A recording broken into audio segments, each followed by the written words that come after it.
Welcome back to the PS4 kitchen, where today we are food prepping some quality sashimi full of 10 more raw reviews and hidden gems for the collector in all of us. I can't wait to present this list of rarities, so without wasting another moment, let's slay this list and in turn your hunger for rare and unique additions to your collection. Speaking of killing it, we've come across a unique roguelike card deck building slasher with no Jason or Freddy for miles to be seen. Developers Mega Crit and Humble Bundle Publishers brought us an indie dungeon crawler slice of heaven for anyone who sought healthy addictions for their 2019 New Year's resolution. It even came out in January, so you had all year technically. Let's see what you missed with this installment. I guess one could argue that this is actually an unhealthy addiction when you consider how long you'll want to play. The label should read, "We are not held responsible for irresponsible fasting."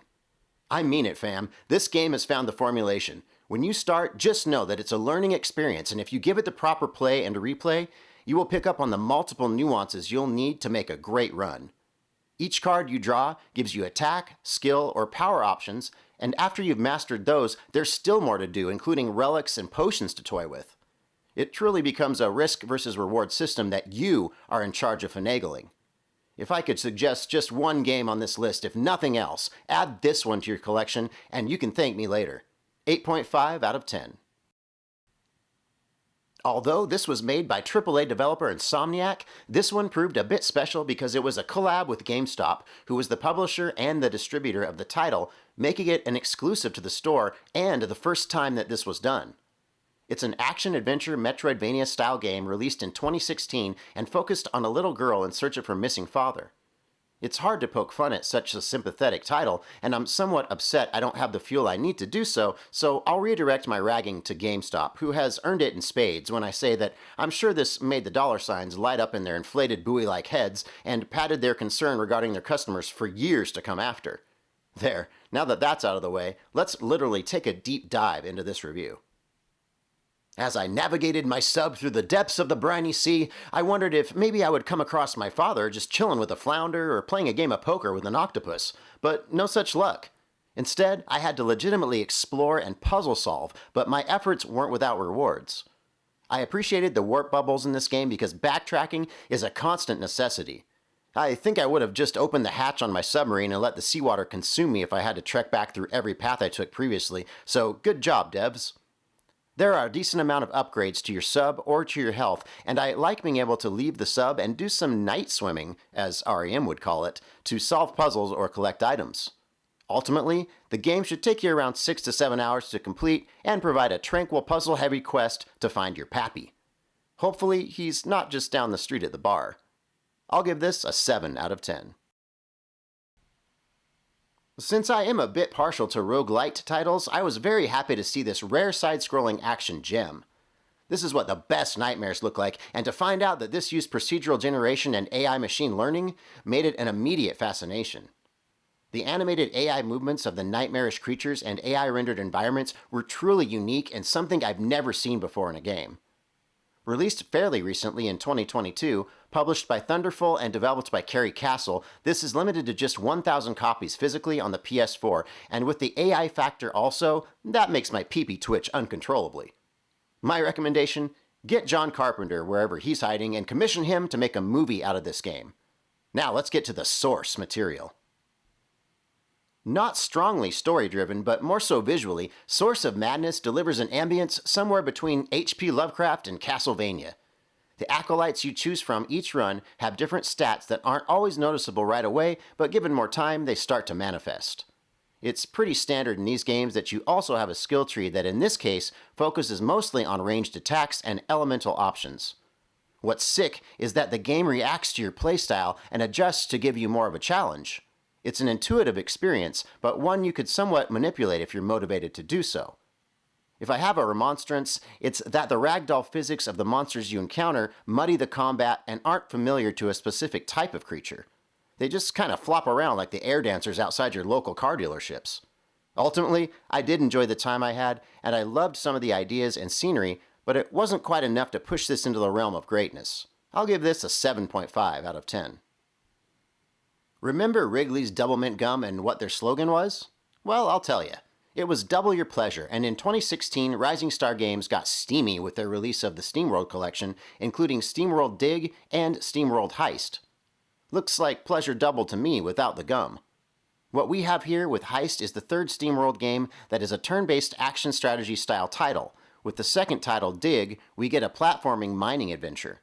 I love compilations like this because it feels like more bang for the buck. Speaking of, this game goes for just over $20, so don't tell me there's an excuse not to buy it. Let's dig up some answers why you should. We'll start with Heist. In space, no one can hear you scream. Oops, no aliens here, just some real steel with melee and ranged attacks, so your screaming may be attributed to the level of patience you'll need while attacking either one of these two examples in the SteamWorld franchise, and maybe a little more here, clocking in at about 12 hours to complete.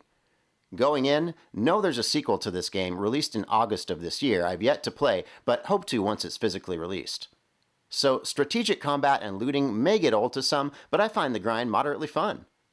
Cool new abilities with new recruits, level ups, just don't die because the game likes to penalize you sternly if you do. Also, don't expect inventory slots or anything because they give you lunchable sized portions when you could eat a hungry man.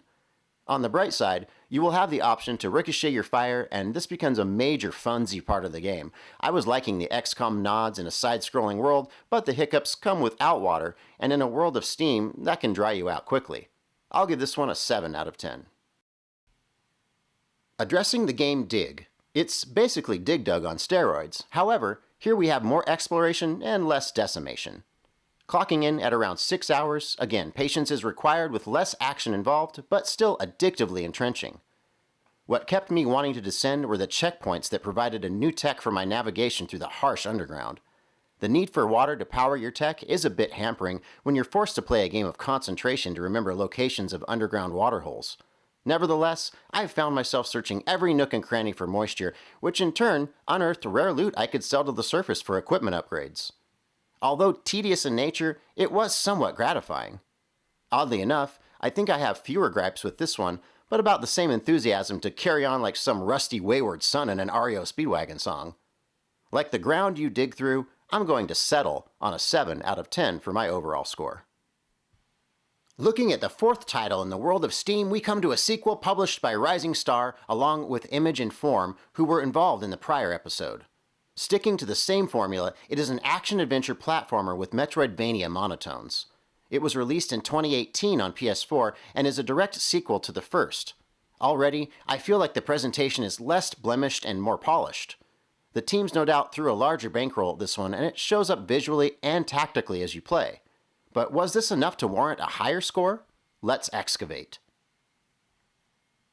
Emotions are high with this new female protagonist named Dorothy, who is searching for Rusty from the prior game and earthquake hunting like some godforsaken Twister sequel.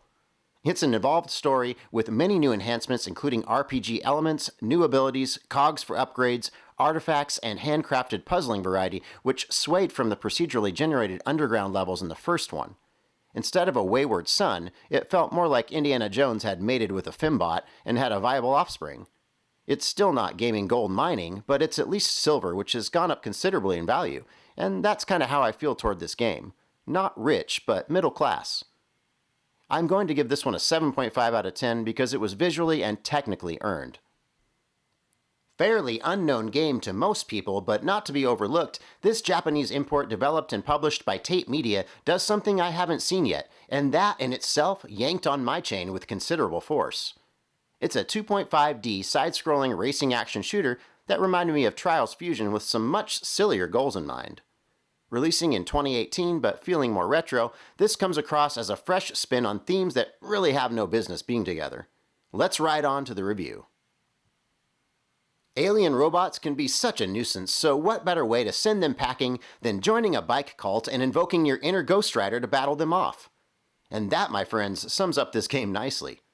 But if we get into logistics, we can extrapolate things like wall running, rolling, shooting, swooshing, jumping, and what I like to call hamster wheeling as we raise elevators with nothing but RPMs. There are 5 cities with 3 categorical objectives to gain spendable points. You also have an option to conjure in other bikers if your health gets low. It's a nice addition if you can remember to do it. If I have any mentionable gripes, it's getting used to the control of your bike and maybe the unseeable obstacles ahead. One could argue also that it gets a little repetitive too, but I found contentedness with the gorgeous backdrops and interesting soundtrack choices. If you want a quick racing fix with some destructive tendency, roll out this game for the evening and get abducted to its offerings. 7.5 out of 10. Funny. I don't picture Vagrants looking like this. But I guess it's a definite upgrade. As of 2017, our perspective of Vagrants will forever be altered and maybe even influenced toward hero status. Sakura, Rainy Frog, and Limited Run all held publishing roles, while OTK Games, along with Daiko, yeah, I'm saying that with a long eye on purpose, had developed this. 2022 saw the first release on PS4 and other platforms. Some would say the graphical direction harkened from Vanillaware titles such as Dragon's Crown or Miramasa. It's a 2D action RPG that wasn't part of Limited Run's numbered games, so there were liberal copies available for pre-order for around a month. Let's examine this sword for worthiness.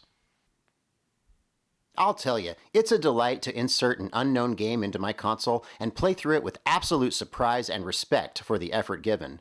This is one such game that caught me with my pants down for obvious reasons. The weapons, the armor, rune slots, and skill tree are other good reasons also.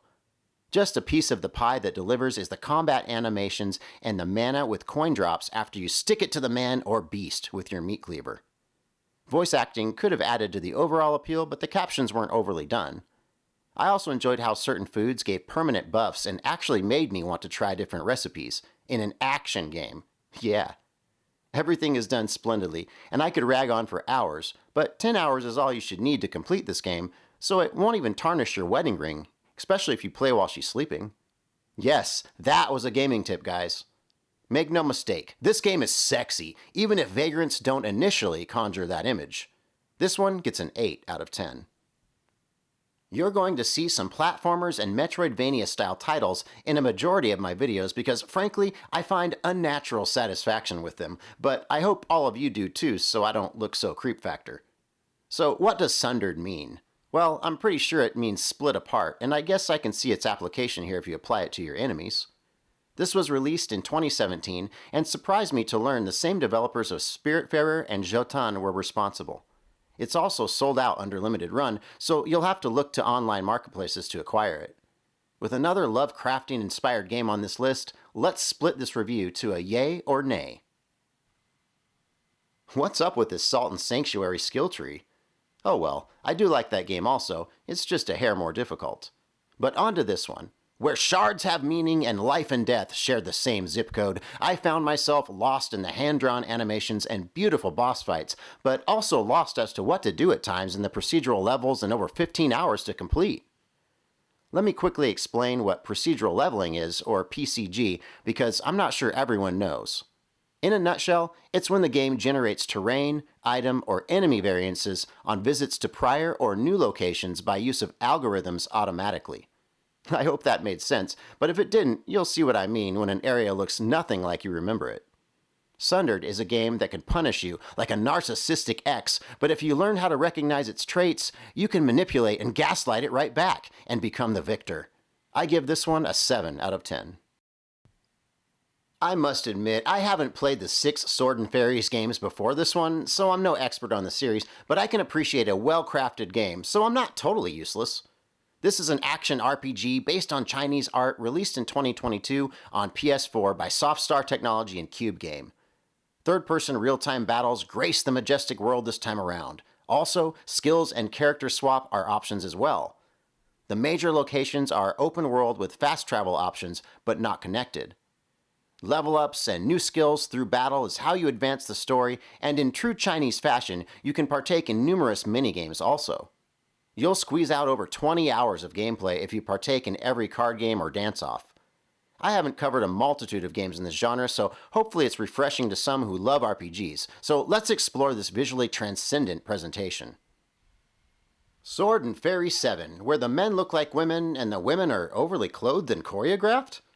I guess it's a change from the over-sexualized Chinese games we usually see. I swear, I'm not complaining at all because this game is gorgeous to look at, and it's fairly typical for the RPG formula with some heavy moments of dialogue. The unique attacks applied to each character defines battles quite splendidly. It's not a perfect dance sequence due to frame rate issues, enemy difficulty spikes, and occasional bugs, but prevails as an entertaining, colorful showcase on display. One more thing. Don't be too concerned if your NPCs pop in or out of existence. They are not demons. I repeat, not demons. So don't try to enter combat with them.